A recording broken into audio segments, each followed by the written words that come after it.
ज्या राज्यात आपली नियुक्ती झाली त्या राज्यातील मुख्यमंत्री, उपमुख्यमंत्री व इतरांची सविस्तर माहिती संबंधित अधिकाऱ्यांनी घेणं अपेक्षित आहे। केंद्रीय लोकसेवा आयोगाने त्यांच्या कागदपत्रांची पडताळणी करावी। एका IPS अधिकाऱ्यांना राज्याचे उपमुख्यमंत्री कोण हे कळत नसेल तर ते त्यांच्या शिक्षणाचं दुर्दैव म्हणावं का? पूजा खेडकरांप्रमाणे अंजना कृष्णांची नियुक्ती सुद्धा बनावट कागदपत्रांद्वारे झाली आहे का, असा संशय राष्ट्रवादीचे आमदार अमोल मिटकरी यांनी व्यक्त करून त्यांच्या चौकशीची मागणी केली आहे। उपमुख्यमंत्री अजित पवार यांची सुद्धा संबंधित महिला अधिकाऱ्यांनी बदनामी केल्याचा आरोपही त्यांनी केला।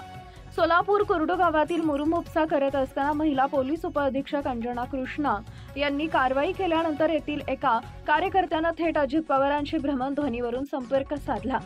अजित पवार व संबंधित महिला अधिकाऱ्यांच्या संवादाची एक चित्रफीत समाज माध्यमातून प्रचंड प्रसारित झाली।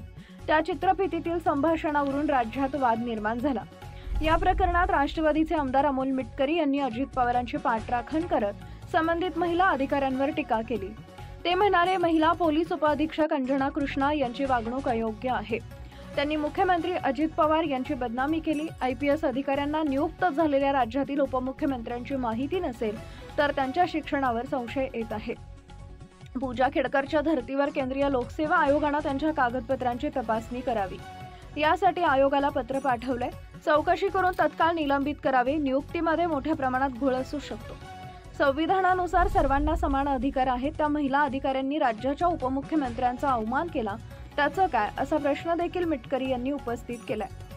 शेतकऱ्यांना गुंड ठरविण्याचं काम करणाऱ्या व मगरूर अधिकाऱ्यांची पाठराखण करत महिला अधिकाऱ्यांचा अपमान केला म्हणून आरोळी ठोकणारे यशोमती ठाकूर असो, तथाकथित समाजसेविका असो वा मशालीचा दादा हो वाजणारा भोंगा असो, स्त्रीत्वाचा आवड सुडबुद्धीनं वागत असेल तर त्याला करंटेपणा म्हणतात, अशी टीका देखील अमोल मिटकरी यांनी केली। राज्यातील शेतकरी गुंड आहेत का, याचं काँग्रेसनं उत्तर द्यावं, असं देखील ते म्हणाले। नवनवीन बातम्या पाहण्यासाठी आजच विदर्भ दूत न्यूज चॅनलला सबस्क्राईब करा आणि बेल आयकॉनला सुद्धा क्लिक करा।